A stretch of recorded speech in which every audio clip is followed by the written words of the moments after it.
Y tú escuchas Radio Obra Misionera.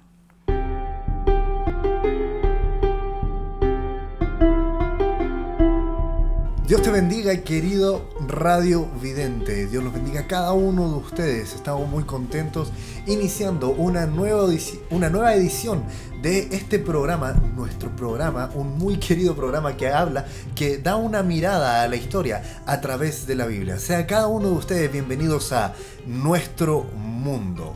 Me acompaña en el panel, como de costumbre, mi amado hermano Roberto Martínez. ¿Cómo estás, Roberto? Muy buenas tardes, hermanos y radiovidentes que tenemos el privilegio que estén en sintonía nuestra. Bueno, este programa de hoy día viene bastante información, pero que les será de utilidad para que entiendan cómo Dios se movió a través de la historia y a través de su palabra. Claro. Le recordamos a cada uno de los que nos está escuchando en este momento que si bien Nuestro Mundo era un programa que se emitía todos los días sábados, tuvimos un retraso de 3 semanas por razón de que se estaban construyendo estas nuevas dependencias de Radio Obra Misionera. Para los que nos están escuchando, no pueden apreciar, digamos, esto que está saliendo a través de videocámara, que son estas letras que están aquí a mi lado izquierdo, que dicen Radio Obra Misionera. Y bueno, queremos agradecer también a cada uno de los hermanos que ha ayudado, ha aportado, incluso a los que desde lejos, como nuestra hermana Ana Ortiz desde Estados Unidos, hizo su ofrenda con la cual se pudo avanzar bastante. Ella pensaba que era algo poco, $100, pero con $100 pudimos hacer muchísimo y terminar en un 70% lo que nos faltaba para que esto esté definitivo. Bien, el programa del día de hoy de Nuestro Mundo tenemos también, no como invitado, sino que también es panelista oficial, nuestro hermano David Fernández. Hermano David, ¿nos escucha? ¿Cómo está? Dios le bendiga. Hola hermano Pedro, Dios te bendiga, muy buenas tardes, muy feliz de estar en esta segunda oportunidad en el programa, escuchando este tema, ¿cierto?, que nos apasiona bastante y cómo Dios, este Dios de ayer, el mismo de hoy y el que viene, ¿cierto?, por los siglos de los siglos, ha estado presente a lo largo de toda la historia y maravilloso ver cómo desenvuelve su plan a lo largo de esta línea de tiempo. Así que muy feliz y Dios bendiga a todos los radio escuchas. Amén. Bueno, también tengo aquí en la mesa, como de costumbre, mi hermano David Cáceres. Y bueno, es un poco complejo el tema de los hermanos David. Tenemos que acudir al apellido. Antes era muy fácil, hermano Roberto, hermano Daniel, hermano David. Ahora es hermano David Cáceres. Mi hermano David Cáceres, quien está acompañándonos el día de hoy. Hermano David, ¿cómo está? Dios le bendiga. Hermano David Cáceres. Dios te bendiga, Pedro. Dios les bendiga, radio videntes, a cada uno de los que nos pueden alcanzar a través de estas señales. Feliz de estar una vez más aquí en este programa Nuestro Mundo. Feliz de estar en esta nueva dependencia. Dios bendiga a los hermanos que han trabajado, como bien decía nuestro hermano Pedro. Feliz después de esta pequeña pausa que tuvimos, pero muy, muy contentos y muy deseosos de continuar escarbando y buscando estas pepitas que podemos encontrar en la Biblia y en la historia. Amén. Bueno, como ya llevamos un tiempo en el cual no nos hemos acercado a ustedes, queridos radiovidentes, vamos a intentar contextualizar un poco acerca de qué es nuestro programa, qué es el programa Nuestro Mundo. Hermano David. Amén. Bueno, nuestro programa Nuestro Mundo, como bien lo dice su eslogan, es una mirada a la historia a través de la Biblia. Y nuestro deseo al realizar este programa no es otro sino el despertar el interés de cada radiovidente por la lectura bíblica y observar el entorno histórico por el cual pasaron los personajes que escribieron o que fueron parte de este canon bíblico. Nuestro deseo es que tú, radiovidente, radioescucha, puedas interesarte en las promesas que están escritas en esta Biblia y que esta Biblia no fue escrita de la nada, sino que había una cantidad de sucesos que estaban ocurriendo alrededor de los personajes que son actores principales en este libro sagrado que nosotros creemos fue inspirado por nada más ni nada menos que el Espíritu Santo. Amén. Y bueno, el programa del día de hoy vamos a continuar con lo que habíamos quedado, que era Grecia, el imperio greco-macedónico. Correcto. Y para ello nos va a contextualizar nuestro hermano David Fernández. Hermano David. Muy bien, Pedro. Recordando un poquito el programa anterior, hablamos del origen de esta ciudad-estado, nos contextualizamos en la Grecia actual, actualmente, bueno, el país de Grecia. En esa península se ubicaron varias ciudades-estado y de las cuales nosotros vamos a destacar hoy día muy fuerte a Esparta y Atenas, ¿ya? Recordemos que ellos son los que dan origen a la democracia, ¿cierto? A la filosofía, a temas muy importantes para la historia del hombre, ¿cierto? Tanto en el periodo antiguo, en la Edad Media e incluso en la actualidad, ¿ya? Otro tema muy importante que recorrimos en el periodo anterior fueron las guerras médicas, ¿ya?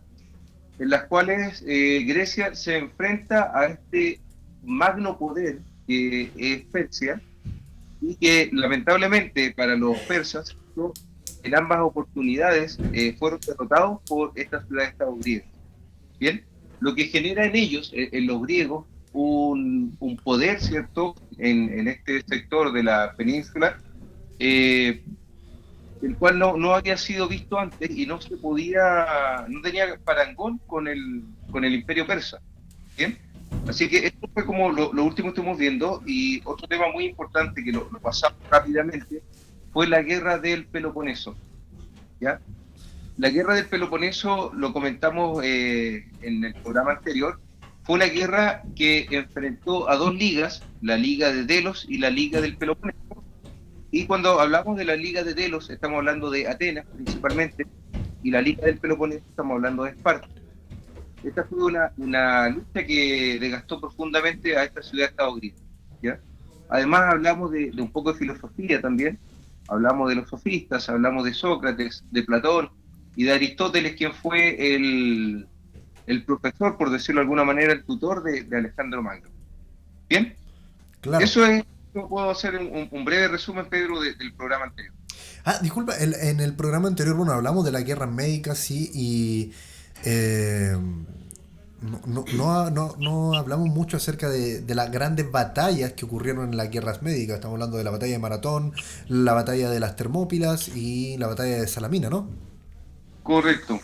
Sí, Correcto. nos pudieras hablar un poco acerca de eso, de estas tres grandes batallas y dónde se dieron y quiénes las pelearon. Sí, correcto. Mira, en la primera guerra médica nos contextualizamos en el año 490, ¿ya? Y en septiembre del año 490 da origen la batalla de Maratón, ¿bien? Que fue una victoria del ejército ateniense, ¿bien? En el corredor de Maratón. ¿Qué podemos decir ahí? Que la flota persa se retira del Asia Menor y tras este triunfo sobre los persas, ¿cierto? Atenas se convierte en una gran potencia hegemónica en el contexto griego, ¿bien? Eso hay que destacarlo, digamos, considerablemente. Atenas. Sí, Atenas toma un papel muy importante en el año 490 cuando derrota a los persas, ¿ya? Y que va a ser un punto fundamental ahí porque va a ser el cabecilla de la Liga de Delos, ¿bien? Recuerden ustedes que se unen ciertas islas, ciertas ciudades-estado, y Atenas era una ciudad-estado más. Pero cuando ganan este enfrentamiento contra los persas, Atenas toma un predominio en la península que va a despertar también las rencillas y un poco va a despertar un poco esta lucha que va a existir entre Atenas y Esparta, ¿ya? Básicamente. Claro. Y posteriormente, en el año 480, tenemos la Segunda Guerra Médica, bien, donde Jerjes parte de Sardis, una de las ciudades-estado, y también cabe destacar acá que se menciona, ¿cierto?, en la edad de la iglesia esta ciudad de Sardis, ¿ya? Parte de Sardis con un ejército de más de 100.000 hombres, ¿bien? También a atacar a los griegos. Bien, ¿qué es lo que sucede acá? Nuevamente, una vez más, los persas son derrotados por los griegos, y tenemos un tema muy importante ahí, que tú lo mencionaste, que es la batalla de las Termópilas, ¿ya? Donde tenemos a a los griegos enfrentándose nuevamente con los persas. Pero ¿qué sucede ahí? Que en esta batalla dirigida por Leonidas, ¿cierto? Fue un gran sacrificio para los griegos, bueno, un sacrificio de 300 hombres aproximadamente, enfrentándose a un ejército pero innumerable, pero que hizo ganar tiempo a los griegos para decidir la guerra final y poder derrotar a los persas. Y Pedro, Disculpa, ¿cómo? y te digo que finalmente, ¿cierto? En la batalla de las Termópilas, es solamente una batalla que los griegos pierden contra los persas, pero es una batalla que va a generar o va a ganar tiempo para que el resto de la ciudad-estado griega puedan derrotar finalmente a los persas. Y que finalmente ¿Ya? se unieran, ¿no? Correcto, y ganaran más tiempo para poder enfrentarlos. O sea, esa derrota es muy similar, digamos, si la traemos un poco más cercana hacia nosotros, aquí como chilenos, es muy similar a la derrota de la batalla naval de Iquique, ¿no? Sí, correcto, sí, podemos hacer una pequeña comparación, ¿cierto? Que uno pierde una batalla, pero no está decidida la suerte final en la guerra. Claro, es extraordinario. Bueno, son cosas que a mí me gustan mucho de lo que es la historia, poder ver esas pequeñas similitudes y claro, como nosotros entendemos, los que nos gusta la historia es que quienes no leen, quienes no aprenden de su historia están condenados a repetirla. Y Correcto. bueno, así se ha visto a lo largo y ancho de la historia universal de nuestro planeta. Bueno, avanzando, ya vamos a entrar ahora en lo que es la guerra del Peloponeso. En ese tiempo, Atenas y Esparta estaban divididas, digamos, porque en Atenas estaba regido por la democracia, ¿no? Y mientras que Esparta había un rey, ¿no, hermano David? Correcto. ¿Nos puede comentar un poco acerca de eso?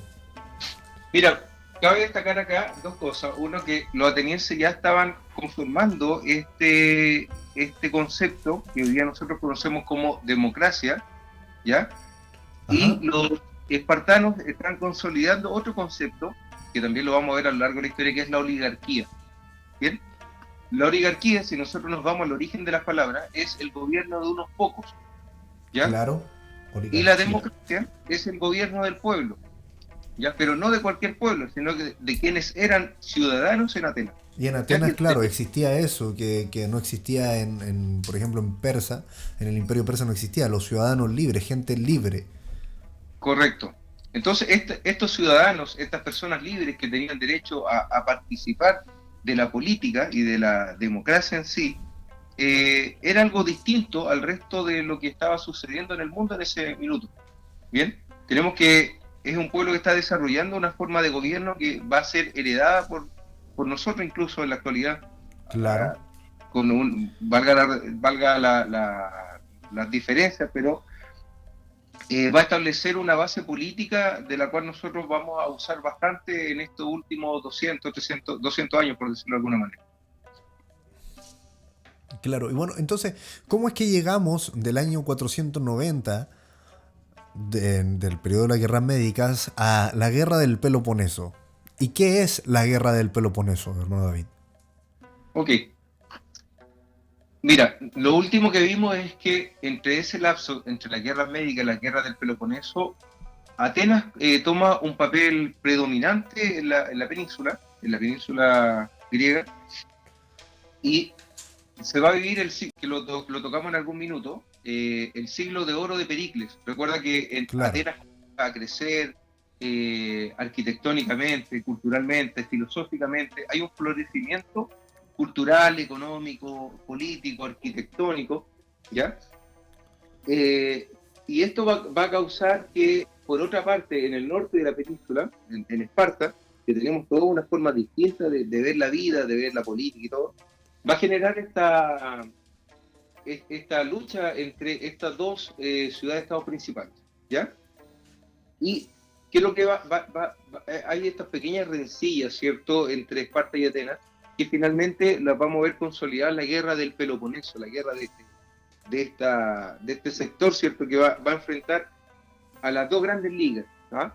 La liga de Delos, como ya lo dijimos hace un tiempo atrás, que dirigida por Atenas, y la liga del Peloponeso, que va a estar dirigida por Esparta. Bien, en esta guerra del Peloponeso nosotros podemos destacar tres etapas principales. Si contextualizamos, estamos hablando del año 431 a.C. al año 404 a.C. ¿Ya? Ese es el contexto temporal en el cual se desenvuelve la guerra del Peloponeso. Estamos hablando aproximadamente 27 años. ¿Bien? Claro. En esta primera etapa de la guerra se le denomina la guerra arquidámica, que va del año 431 al 421. 10 años. ¿Bien? Esparta atacó a Ática, ¿cierto? Y vencieron en esta primera etapa a los atenienses. ¿Ya? Ya se pierde un poco esta unión que existía en el mundo griego. Claro, la unión que había quedado a consecuencia de las guerras médicas.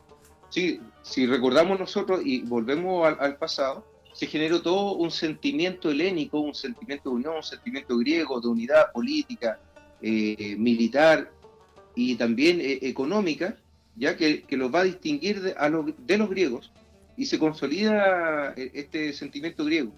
Pero hoy día, ¿cierto?, vamos a tener esta diferencia entre estas dos ciudades y comienza a existir un quiebre, ¿ya? Comienza a existir este quiebre entre estas ciudades. Bien, es una primera etapa, ¿cierto? Luego, en una segunda etapa del año 415 al 413, tenemos un periodo denominado la Guerra Siciliana, ¿ya? Donde nuevamente Esparta derrotó a Atenas. Y lo terrible de esto es que redujo la esclavitud a todos los soldados atenienses y a los aliados. Bien, y recordemos que eran hermanos, digamos, por decirlo de alguna manera, los había unido la guerra contra los persas, pero ahora tenemos que se están desgastando entre ellos, luchando entre ellos mismos, entre comillas, una especie de guerra civil en Grecia, ya peleando entre pueblos que tenían muchas cosas en común. Bien. Claro. Y la tercera etapa, del año 413 al 404, está la guerra de Celia. Bien. ¿Qué es lo que nos llama la atención acá? Que los persas comienzan a apoyar a Esparta, comienzan a apoyarlo económicamente y militarmente, porque hay una estrategia también detrás de parte de los persas. Les convenía tener dividido a estas ciudades-estado, no unidas. Bien. Por lo tanto, los persas apoyando a Esparta genera también que nuevamente Esparta gane la guerra, tiene mayor poder, ¿cierto? Consecuencia de esto, de esta guerra del Peloponeso, hay una pobreza generalizada en Grecia, ¿ya? Se cambia todo el enfoque político de esta democracia ateniense, se pasa a una oligarquía espartana, y hay un final ya al periodo dorado de Grecia. ¿Eso es durante qué años? Desde el año 431 a.C. al 404 a.C. Desde el año 431 hasta el 404 a.C. Hermano David Cáceres, coméntenos, ¿qué estaba ocurriendo con la historia del pueblo judío durante ese tiempo, durante el 431 al 404 a.C.?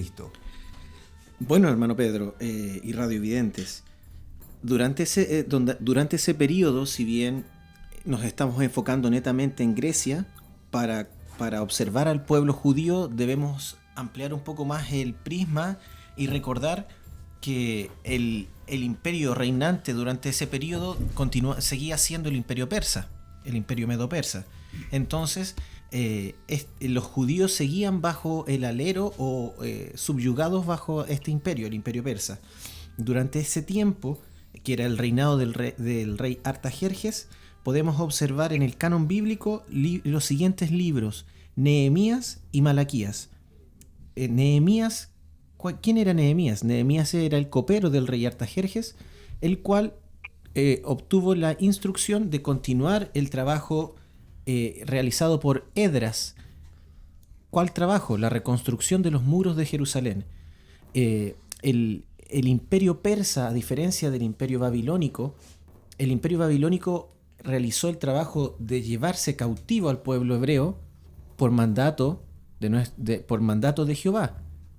No podemos olvidar que habían profecías acerca de la cautividad del pueblo judío, pero el imperio medo-persa realizó el siguiente movimiento, que fue liberar o permitir al pueblo hebreo permitir más bien, porque no los liberaron, pero permitir al pueblo hebreo reconstruir sus ciudades, principalmente reconstruir Jerusalén.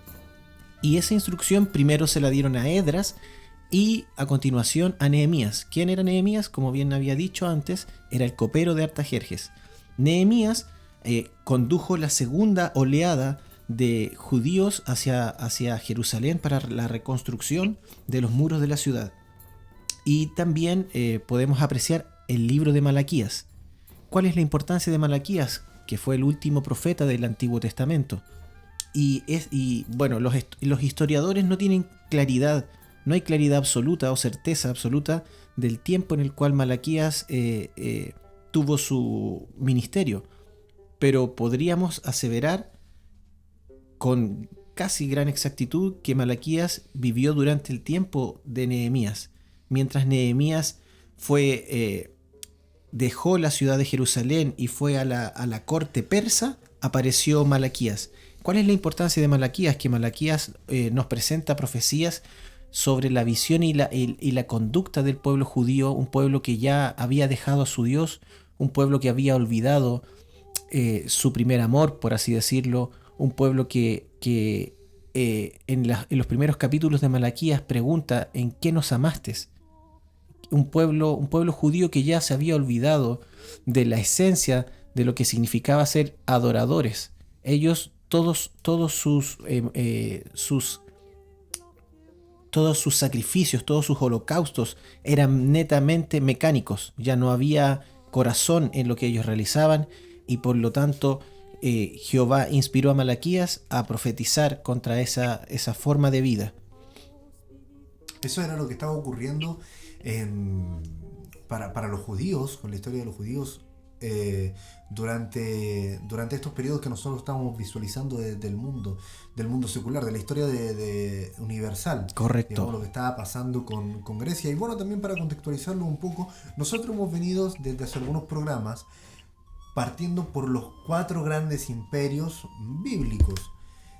Partimos por el imperio babilónico, pasamos al imperio medo-persa y ahora estamos en el periodo del imperio greco-macedónico, del imperio griego.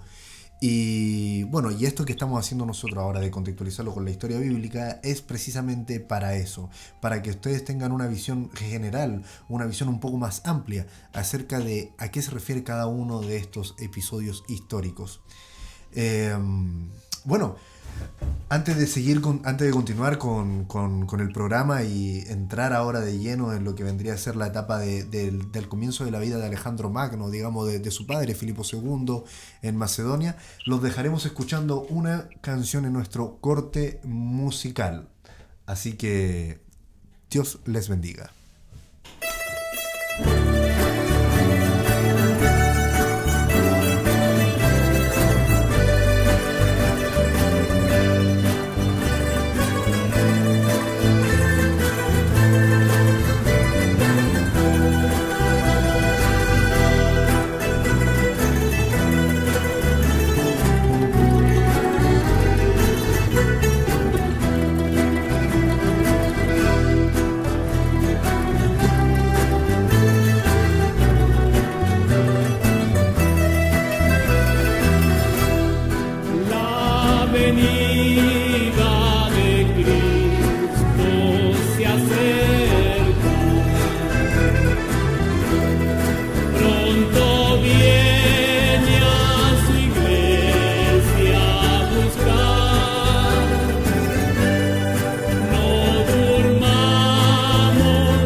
Estábamos escuchando Pronto viene Jesús y nos lleva.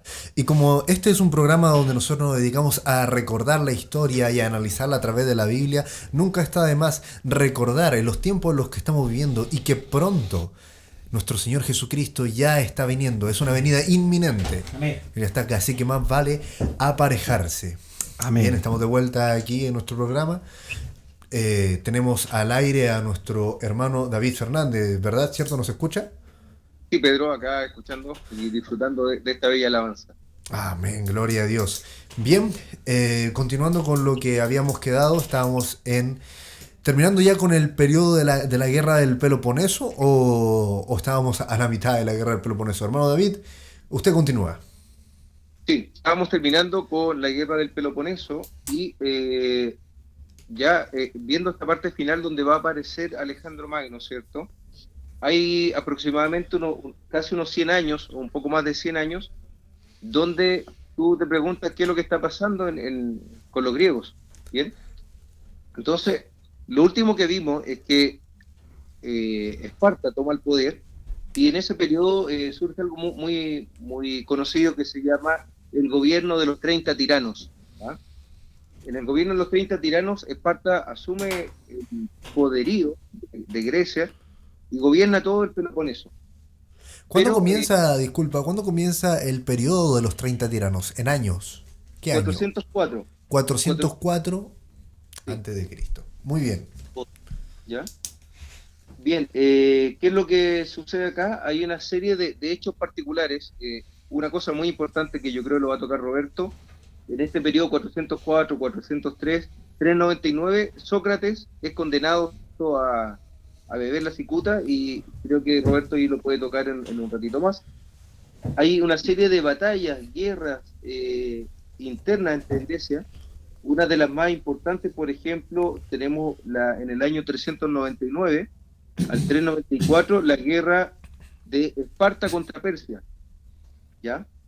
Entonces, hay luchas, siguen las luchas entre persas y griegos, ¿ya?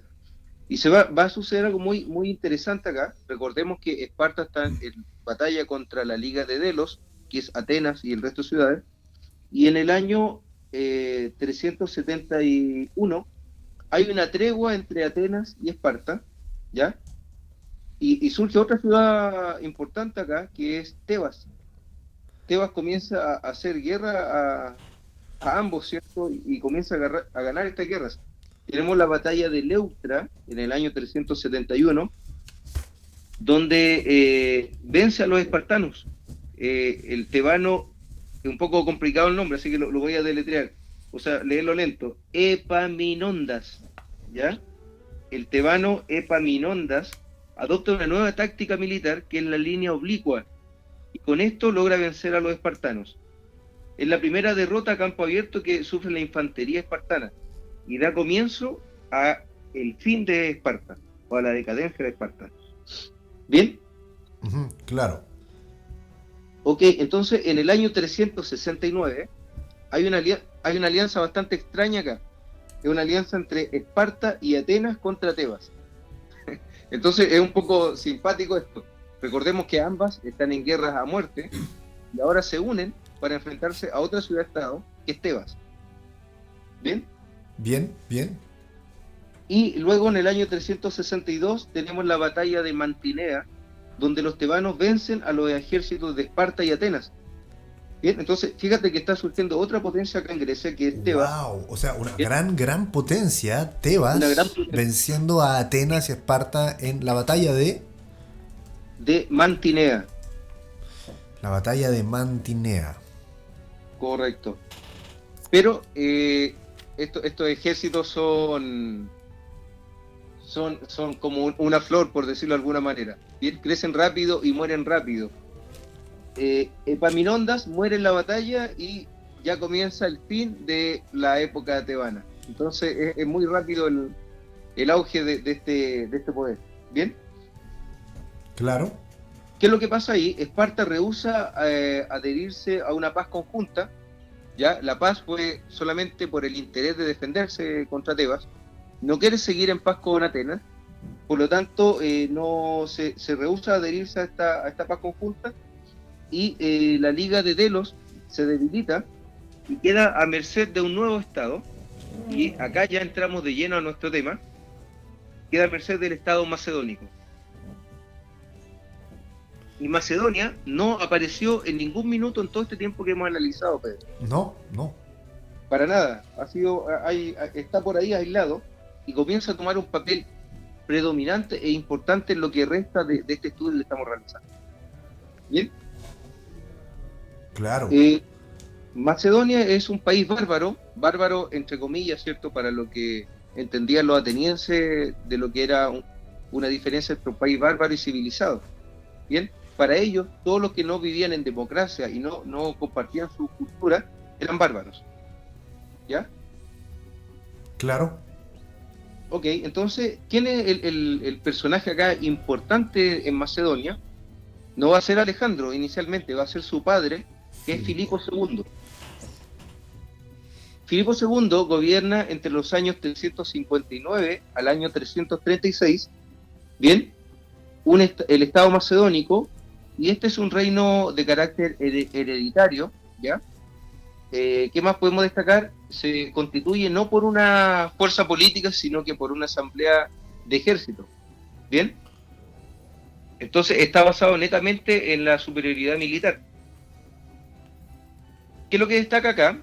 Destacan algunas cosas que van a perdurar a lo largo de la historia. Filipo instaura lo que es la falange. La falange está constituida por infantes, ¿ya? Que van a pie, ¿cierto?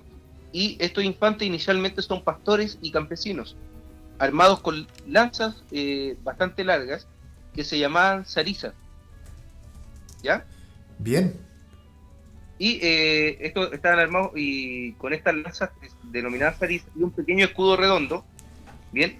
Y a los lados de esta falange comienzan a combatir la caballería integrada por nobles, ¿cierto?, macedónicos. Y es una nueva táctica que comienza a usar Filipo y le da excelentes resultados. Bien, cambian un poco los enfoques en la guerra, Pedro. Ya no se hace esta suerte de ir a asediar una ciudad, ¿ya? Hoy día Filipo II comienza a adoptar ciertas máquinas de origen asirio, ¿ya? Y ahí podríamos entrar en otro tema más, los asirios, que era uno de los primeros pueblos que surgen en la historia de la humanidad y comienzan a desarrollar máquinas de guerra y asedios que no eran conocidos en ese minuto, ¿ya? Entonces, con estas máquinas que comienza a usar Filipo II, se facilita el asalto y la toma de ciudades. Y tú te explicarás y de dónde surge Filipo II y de dónde saca todo este poder. ¿Ya? Lo importante de esto es que de dónde saca los recursos financieros es que logra conquistar un lugar al norte de Macedonia y donde encuentra oro y plata. ¿Bien? Estamos hablando de que se introdujo, bueno, casi llegando al final de la península de los Balcanes, si no me equivoco, ¿no? Hacia el norte de la península de los Balcanes, ¿ya? Es lo que, para que nuestros radio videntes se contextualicen, estamos hablando de Bulgaria, Albania, actualmente esos países, ¿no? La Correcto. Macedonia del Norte todavía existe. Correcto. Esto tiene que haber sido en ese sector, ¿no? Casi cerca de Serbia, si no me equivoco. Sí, más o menos, Pedro, cercano a ese lugar. Eso estamos hablando de lugares actuales. Si ustedes buscan el mapa, para que se puedan ubicar perfectamente los territorios geográficos de los que estamos hablando. Correcto. Amén. Bien, como te decía, los recursos con los cuales contaba Filipo II eran producto de la explotación minera de oro y plata, ¿ya? ¿Y quién era Filipo II? Fue educado en Tebas. Fue un rehén que fue tomado rehén en Tebas y brevemente entendimos un poquito lo que era Tebas. Era un pueblo guerrero que surgió de la nada y también comenzó a causar estragos en Grecia, y ahí se educó Filipo II. Bien, un estado completamente militarizado. ¿Cuál era la idea de Filipo? Era abrir una salida para Macedonia hacia el mar y comenzar a conquistar los pueblos que estaban cercanos a él. ¿Ya? En el año 352 conquista Tesalia. Bien. ¿Qué más podemos decir? Que el 346 genera la paz de Filocrates. Bien. Filocrates. Bien. Filocrates. Sí. Y es admitido en la, son nombres bien extraños, en la anfitrionía de Delfos. No ¿En sé la si puede- cuánto? Disculpa que no te escuché bien. Es admitido Bien. con la paz de Filocrates. Filipo II es admitido en la anfitrionía de Delfos. ¿Ya? ¿Ya? ¿Recuerdan un poco lo que era Delfos? Que no sé si te suena el oráculo de Sí, Delfos. el oráculo de Delfos. Bien. El oráculo de Delfos. Que era un templo dedicado a la adivinación, donde, bueno, miles de griegos concurrían a visitar a las sacerdotisas, llamada la pitonisa, ¿no? Sí, correcto. Claro. Entonces, ¿Qué pasó entonces con Filipos con Delfos? Sí, él es aceptado en esta anfitrionía, que era en el oráculo de Delfos, como bien te decía. Se genera esta paz, ¿cierto?, entre Macedonia y estas ciudades griegas. ¿Qué más podemos destacar ahí? En el año 343 al 342 conquista Tracia, ¿bien? Y la fundación en el año 340 de la Liga Helénica. El objetivo de la Liga Helénica que se comienza a armar es enfrentarse a Filipo. ¿Bien? Ya detectaron ahora otro foco al cual hacer frente. Primero era Persia, luego era Esparta, luego fue Tebas, ahora Macedonia es la que está generando este conflicto interno y se están aliando para enfrentarse a Filipo II. ¿Ya? ¿Qué es lo que hay que destacar acá? Hay una batalla bastante importante, es en el año 338, que es la batalla de Queronea. Correcto. Claro. Y en esa batalla de Queronea es la victoria de Filipo sobre los griegos. ¿Ya? Disculpa, la Liga Helénica se creó para combatir La amenaza de Filipo II. la amenaza de Filipo II. ¿No fue en el mismo tiempo donde estaba la Liga de Corinto? Correcto. Un poco más atrás ya tenemos la Liga de Corinto. Y esa fue creada por Filipo II, ¿no? La Liga de Corinto, ¿Sí? ¿Aló? sí, te escuché un poco entrecortado, Pedro. Te preguntaba si la Liga de Corinto fue creada por Filipo II. Déjame confirmarte porque no tengo ese detalle en este minuto. Déjame buscarlo para no decirle otra cosa a los tele... a los Radiovidentes. radiovidentes. Se me va el- Sí, porque, entonces, claro, o sea, digamos, la información que en comparación, digamos, a un profesor de historia como nuestro hermano David Fernández, mi información es bastante reducida. Yo tenía entendido que era la Liga de Corintios creada por el rey de Macedonia, Filipo II, que se enfrentaba contra la Liga Helénica. Y eso, Correcto. el enfrentamiento grande fue la batalla de Queronea en el año 338 a.C. Esa era lo que yo sabía. y así es, Pedro. En el mismo año que se enfrenta a esta guerra de Queronea, se funda esta Liga de Corinto. Excelente. Muy bien. Entonces es en la batalla de Queronea. ¿Qué nos puedes narrar acerca de esta gran batalla, la batalla de Queronea, que enfrentó las fuerzas de Filipo contra la Liga Helénica, que era la liga de la unión entre esta ciudad de estado Atenas y Esparta, ¿cierto? Sí, correcto. ¿Qué nos Mira, puedes narrar? ¿Qué es lo más importante acá? O lo más destacable, es que en esta batalla de Queronea, ¿cierto?, donde hay una victoria de Filipo II, el macedónico, es sobre los griegos esta victoria. Importante que la victoria se decide por la intervención que tiene la caballería, y el tema más destacable acá es que quien manda o quien dirige la caballería es Alejandro, el hijo de Filipo II. Bien, acá entonces aparece por primera vez en la historia el nombre de Alejandro, que después será el Magno, ¿cierto? Claro. Sí, pero Alejandro, el hijo de Filipo II, aparece en esta primera batalla, ¿cierto? Donde le dan un duro castigo a Tebas y una paz generosa a Atenas. ¿Bien? Bien, bueno, ya como ya entramos un poco ahí, ya se tocó el nombre de este Alejandro, hijo de Filipo. Es bueno aclarar, digamos, parte de su historia, digamos, de la biografía de Alejandro, partiendo como en el año en que nació hermano David Fernández. ¿En qué año nació Alejandro Magno? Te doy inmediatamente ese dato, Pedro, que lo tenía por aquí el año exacto. 356, si no me equivoco. Sí, tenemos... no lo había notado. Créeme que de todo lo que estudié de Alejandro no había notado el año de nacimiento. Bueno, es importante para poder contextualizarlo con con las fechas de las cuales estamos hablando. Y sí, me están corroborando aquí nuestros hermanos tras bambalinas que efectivamente fue en el año 356 antes de Cristo el nacimiento de este Alejandro, que en ese momento no era conocido como Alejandro Magno, sino como Alejandro, hijo de Filipo.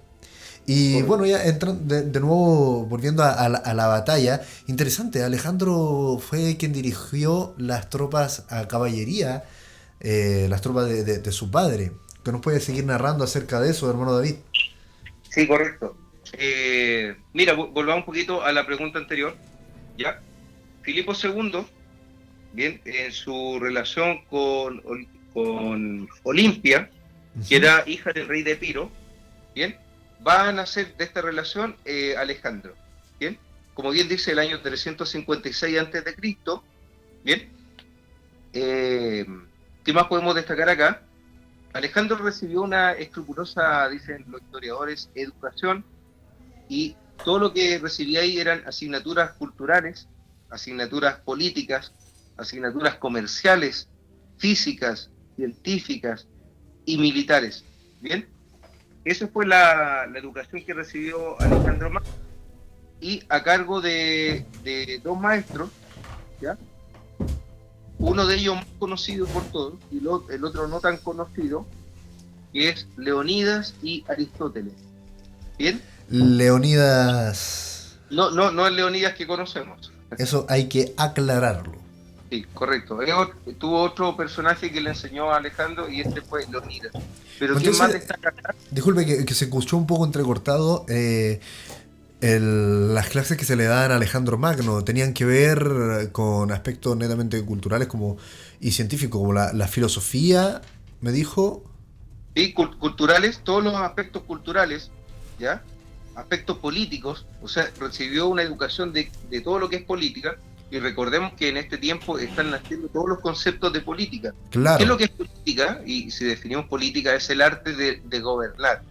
Por lo tanto, Alejandro es enseñado en todo lo que es el arte de gobernar. ¿Bien? Son cosas que hasta incluso hoy día uno no las considera. O sea, cómo gobernamos, cómo nos gobernamos a nosotros mismos, cómo gobernamos al otro, cómo gobernamos un pueblo, cómo gobernamos una nación. Esas técnicas o enseñanzas las comenzó a recibir Alejandro desde su niñez. ¿Bien? Claro, bueno, y ahora que estamos entrando entonces en este periodo de la vida de Alejandro Magno, o sea, desde sus inicios y su enseñanza y sus grandes maestros, mencionaba a Sócrates, si no me equivoco. Correcto. Y a Leónidas. Perdón, Aristóteles, no Sócrates. Aristóteles. Sí, fue profesor de Aristóteles, exacto. Sí, claro. Y bien, para eso tenemos aquí a nuestro hermano Roberto Martínez, quien se dedicó a estudiar muy a fondo quiénes fueron los profesores y maestros del gran Alejandro. Hermano Roberto. Bueno, para entrar en materia, ¿cierto? La temática mía va a ser abordar algo importante dentro de toda esta convulsión, de todas estas guerras que nos narraban nuestros hermanos David Fernández y David Cáceres, ¿cierto? Que, bueno, es parte de la naturaleza humana y el ser humano está acostumbrado a esto de las guerras, le gusta en el fondo. Entonces yo comenzaré en una revolución del pensamiento, ¿cierto? Hablándoles primero que nada de Sócrates, ¿cierto? Que nace en Atenas en el 470 a.C., es hijo de un escultor y una partera.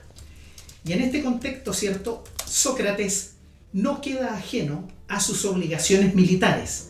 Él tiene que involucrarse en el ejército, participa cumpliendo su servicio militar y participa en varias batallas. Y con el tiempo se fue dando cuenta Sócrates que lo caracterizaba, lo que sentía en su corazón él, era enseñar. ¿Y enseñar qué puntualmente? Él quería que el hombre, el ser humano, fuera conociendo y fuera educado para que reconociera el bien y el mal. Porque él planteaba que si el ser humano conocía el bien y el mal, su conducta no iba a ser tan errónea. Entonces, planteando esa posición, ¿cierto? Paralelo a eso, ¿cierto? Él le hablaba a los jóvenes, ¿cierto? Y antes de los 40 se dedicó a enseñar. Él hacía la filosofía de la calle, en el ágora, en los banquetes, ¿cierto? En el mercado. Y él enseñaba todo a todo aquel que quisiera aprender, el que estuviera interesado realmente. Y él no le negaba el conocimiento a nadie. Él era una persona abierta. Pero contemporáneo a eso, aparecen en escena unos personajes llamados los sofistas, ¿cierto? Antes de continuar con los sofistas, ¿cierto? Plantearles, ¿cierto?, que Sócrates, a él le incomodaba la presencia de estos personajes, ¿cierto? Porque dentro de toda su pelea, su discurso, su enseñanza, no estaba de acuerdo con el planteamiento de los sofistas. Y en este proceso, ¿cierto?, él, el 399, ¿cierto?, es condenado a muerte. ¿Y por qué ocurre esto? Porque él confrontó a importantes gobernadores de la época, donde les cuestionó su pensamiento, su forma de gobernar. Entonces se adjudicó enemigos en el escenario que le tocó vivir. Por lo tanto, ¿cierto?, se le acusó de corromper a los jóvenes, de no rendir culto a los dioses que correspondía. Entonces, él asumió su pena, él asumió ese rol con integridad y bebió la cicuta. Y en este proceso, adelantando un poco, los sofistas estaban en escena, ¿ya? Y en el momento que él está muriendo, él muere rodeado de sus amigos y de los sofistas. Pero para entrar en materia con ellos, los sofistas cuestionaban, ¿cierto? Para ellos era todo relativo. No existía una verdad absoluta. Dentro de las cosas, ¿cierto? Ellos eran divulgadores, eran educadores. Pero estos educadores y divulgadores cobraban a todo aquel que quería ser enseñado por ellos. ¿Y qué es lo que planteaban ellos? Ellos querían desarrollar en el pueblo, y sobre todo en los jóvenes, la oratoria, la retórica, para que el pueblo tuviera opinión, supiera defenderse en su esencia como ciudadano, porque tenemos que entender que cuando aparece este movimiento intelectual con tendencia política, que son los sofistas, ¿qué pasó?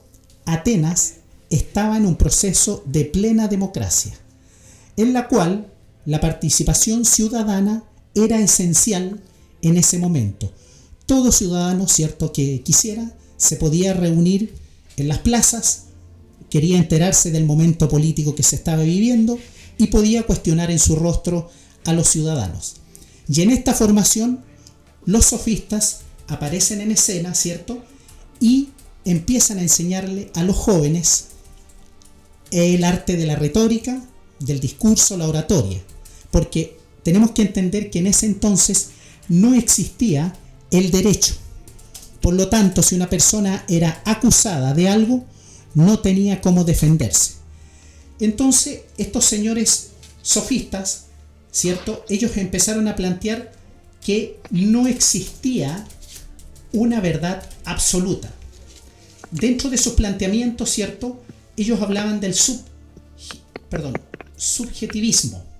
Y en ese subjetivismo aparece un personaje muy importante, un sofista llamado Protágoras. Y él plantea: el hombre es la medida de todas las cosas. ¿Ya?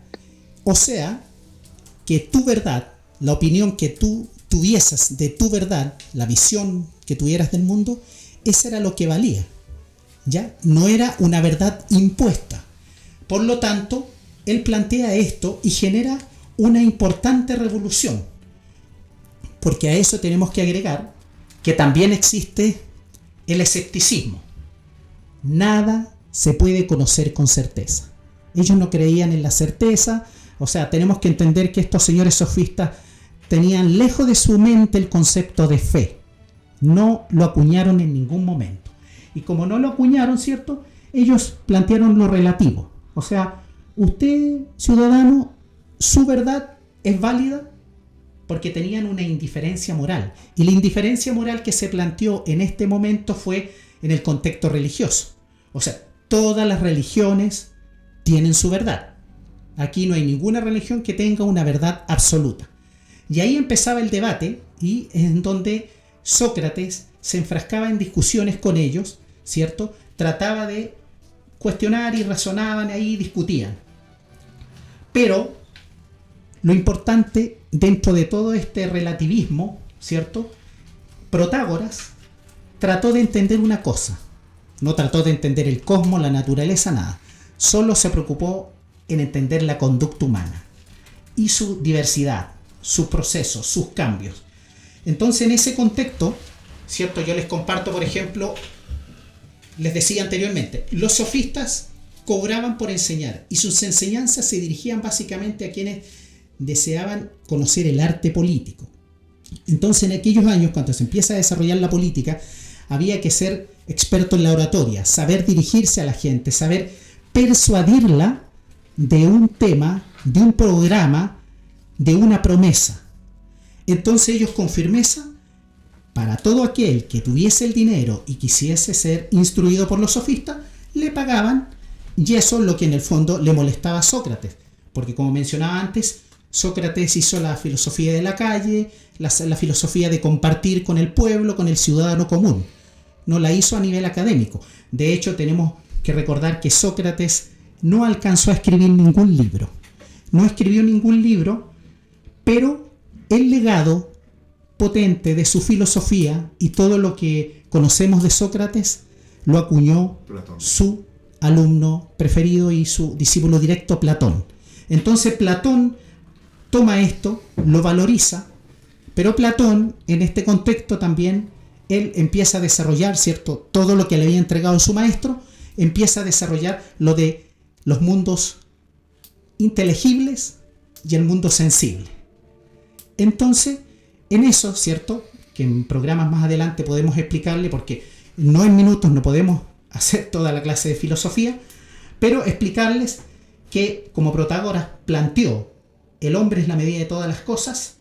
Otro sofista importante, Gorgias, planteó también algo importante.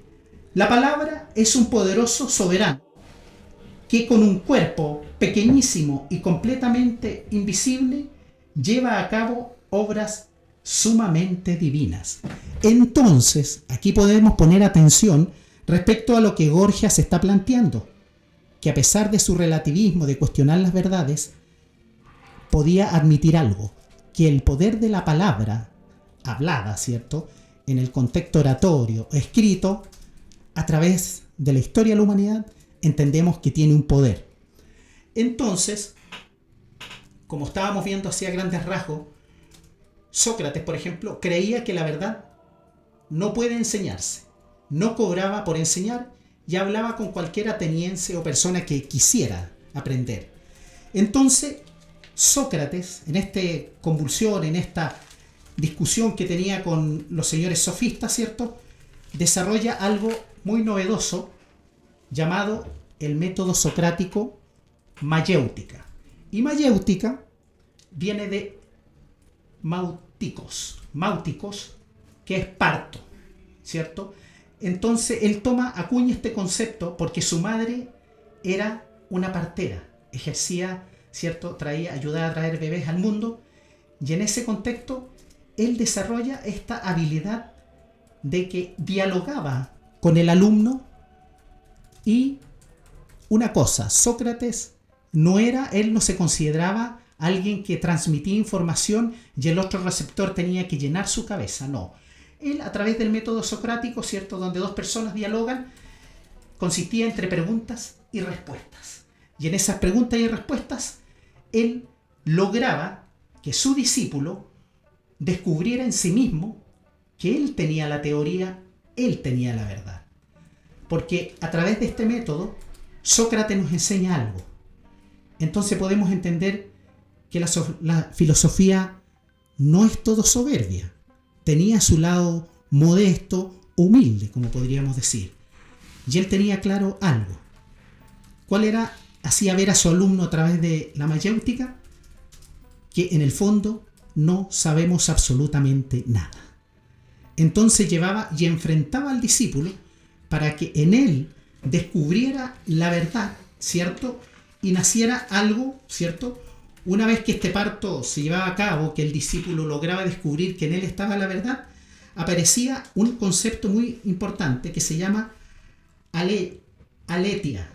Aletia, que significa quitar el velo, descubrir. O sea, en ti, discípulo, alumno, descubriste la verdad, fue quitado el velo y fue planteada, ¿cierto?, tu verdad, descubierta. Porque entendamos que a través del método mayéutico, Sócrates desarrolló algo que conocemos hoy día, la ironía.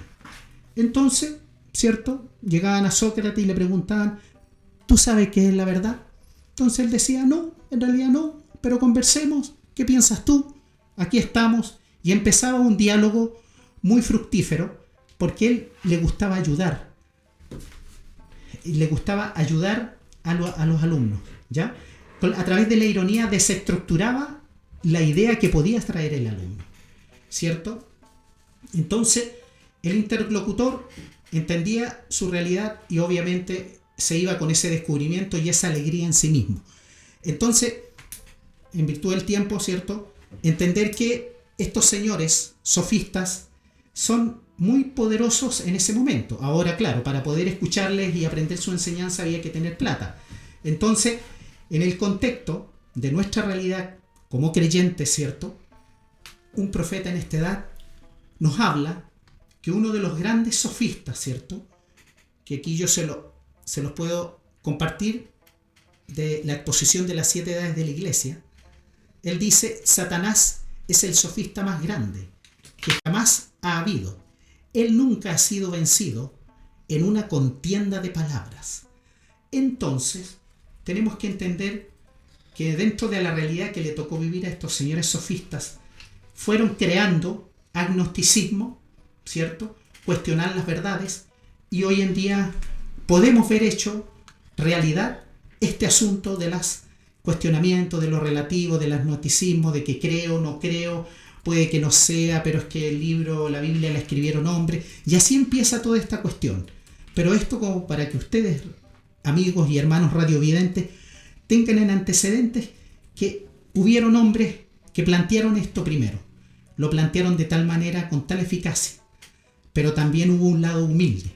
Entonces, como mis hermanos planteaban, ¿cierto?, dentro de toda esta convulsión de masacres, genocidios, guerras, ¿cierto?, también había una convulsión de las ideas. Las ideas es importante porque el hombre siempre ha funcionado con las ideologías, los pensamientos. Así que en este momento, ¿cierto?, una de las cosas, por ejemplo, muy importantes, el bien y la razón son inmutables, era lo que planteaba Sócrates. Y como los sofistas eran escépticos, ¿cierto?, y no aceptaban una verdad absoluta, ellos mantenían, pero al final fueron amigos, porque al momento de su muerte, él murió rodeado de amigos y de los sofistas que en algún momento le rebatían. Así que eso es a grandes rasgos, en virtud del tiempo, mi hermano Pedro y hermanos que escuchan. Bueno, por mi parte, que Dios les bendiga.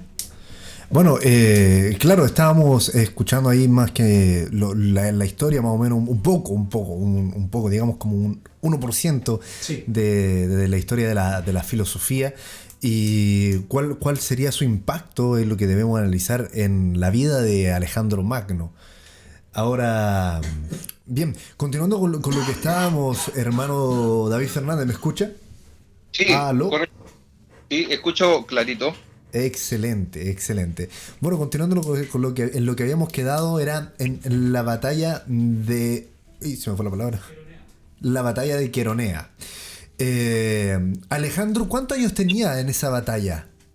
20 años tenía. 20 años. ¿Y en qué momento Alejandro entró para ser alumno de estos grandes filósofos? ¿Y quiénes fueron sus profesores? Mira, repasemos un poco lo que habíamos hablado hace unos minutos atrás. Alejandro recibe la educación de Leonidas, y este Leonidas, que es un alcance nomás de nombre con el célebre Leonidas de las Termópilas, ¿ya? Era un maestro que tuvo Alejandro, que era de origen macedónico. Este maestro lo educó bastante en dos cosas importantes para los griegos, ¿ya? Los griegos tenían un concepto que se llama educación de la mente y educación del cuerpo, ¿bien? Claro. Es decir, había que complementar la educación física corporal, y la educación intelectual. No solamente dedicarse a lo físico y no solamente dedicarse a lo intelectual, sino que había que buscar un equilibrio entre ambas cosas. ¿Bien? Claro. Por lo tanto, este Leonidas educó muy bien físicamente a Alejandro, y también intelectualmente. ¿Ya? Alejandro le tomó cariño a Leonidas y a este maestro. Posteriormente fue educado por Aristóteles, ¿ya? ¿Y quién es Aristóteles? Aristóteles es el gran filósofo que tuvo la antigüedad, y el gran filósofo que va a destacar en toda la Edad Media. Todos los intelectuales de la Edad Media, que estamos hablando principalmente en el ámbito religioso, siempre van a citar a Aristóteles. Aristóteles, claro, por esencia, el máximo filósofo que hemos tenido, digamos. ¿Ya? Entonces, Roberto vio los sofistas, Sócrates y Platón, pero después de Platón viene Aristóteles. ¿Ya? Disculpa, mira, así como dato para contextualizar, incluso para contextualizarme a mí mismo, te quería hacer una pregunta. Pasa lo siguiente, Aristóteles era ateniense, ¿no? ¿Sí o no? Déjame buscarlo, Pedro, porque en un inicio Aristóteles huye de Grecia, se va al Asia Menor. Tengo que buscar esos detalles que en este minuto no me recuerdo. Bien. Pero sí se va al Asia Menor, y cuando los persas invaden esta ciudad del Asia Menor, se devuelve a Grecia, ¿ya? Y ahí es contratado por Filipo II para que eduque a su hijo. Ok. Claro, porque en la historia, digamos, de la democracia, Aristóteles es contrario a la democracia. Dice que es el gobierno del pobre sobre el rico. Eso lo dice en el libro que traje hace algún tiempo, que es La democracia en Aristóteles. Él habla de que la democracia es... Y me llamaba la atención, pensé que Aristóteles había entrado a educar a Alejandro luego de que estos ya habían ocupado todo lo que era Grecia. Pero claro, ahora con el dato que me da me contextualizo realmente lo que es la historia. Entonces estamos hablando del año 300, es el siglo III antes de Cristo. Hermano David Cáceres, ¿qué pasaba con los judíos durante estos años? Bueno, aún, como les comentaba anteriormente, aún estaban los hebreos bajo el sometimiento del Imperio Persa, y estaban reconstruyendo arduamente su ciudad, Jerusalén. Ellos estaban tratando de reflorecer como nación. Aún la cámara, por así decirlo, no los enfocaba a ellos principalmente, porque estaba enfocándose en el nacimiento de este imperio en el imperio greco-macedonio. Perdón, muy bien, el imperio greco-macedonio. Aún ellos no aparecían en esta toma principal, por así decirlo, pero Dios mediante, en el próximo programa podremos ver claramente a los judíos enlazados con este imperio que está surgiendo en este momento. Por supuesto, y lo dijo excelente, Dios mediante, en el próximo programa, porque ya nos pasamos de la hora de vida. Pero bien, hicimos la introducción. Hoy nos dedicamos a hacer entre todos, en conjunto, el prefacio de lo que se nos viene. La historia completa, desde su vida y su nacimiento, lo que fue el punto culmine del Imperio Greco con Alejandro Magno. Entonces, como ya lo vimos, Alejandro tuvo una educación de primera, una educación que hasta el día de hoy sí se ejecuta en universidades, en colegios, y es el principio de la filosofía y de muchas ciencias. Fueron Sócrates, Aristóteles, Platón, grandes personajes. Y como bien mencionaba nuestro hermano David, a este personaje Leónidas. ¿Es Leónidas o Leónidas, hermano David? La pronunciación correcta. Leónidas. Leónidas. Bien, queridos radiovidentes, los dejaremos con una pequeña cita de un abreboca. Esto es para que más o menos ustedes piensen en lo que se nos viene en el próximo capítulo. Lo trajo el hermano David Cáceres. Es del libro de Flavio Josefo, Antigüedades de los Judíos, en el tomo 2.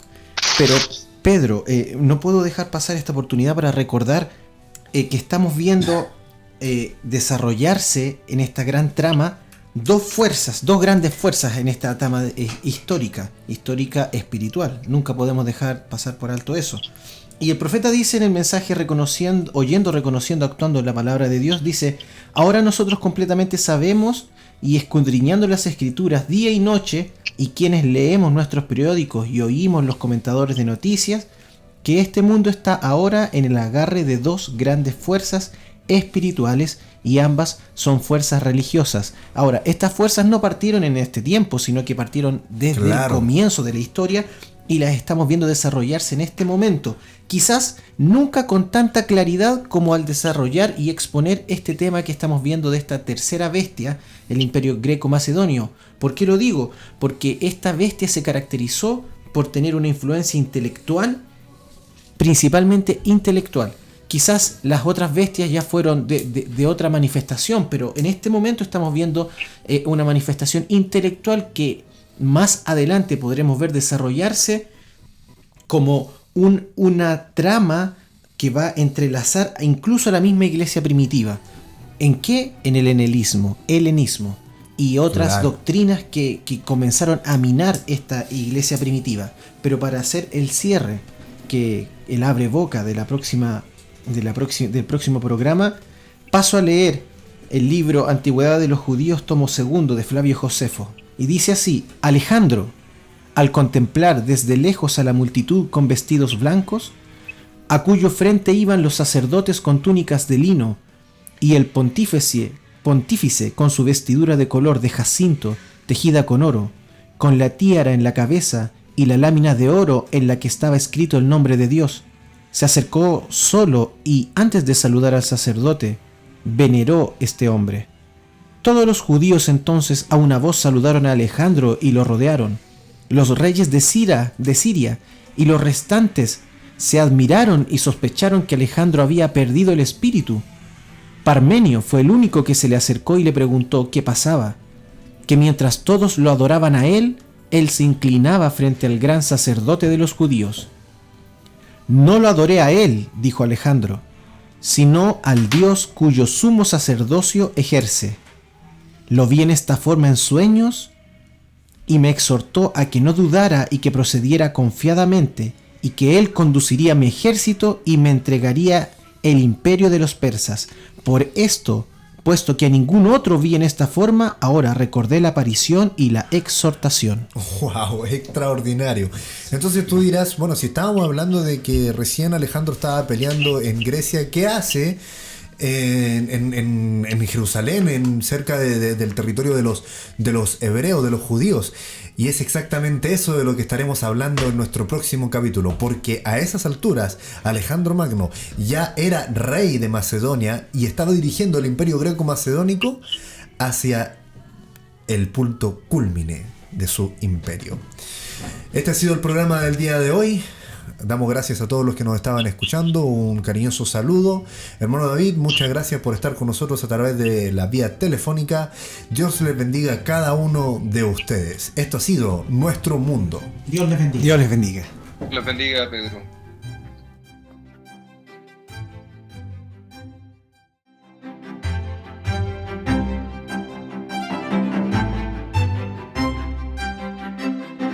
Y escuchabas Radio Obra Misionera.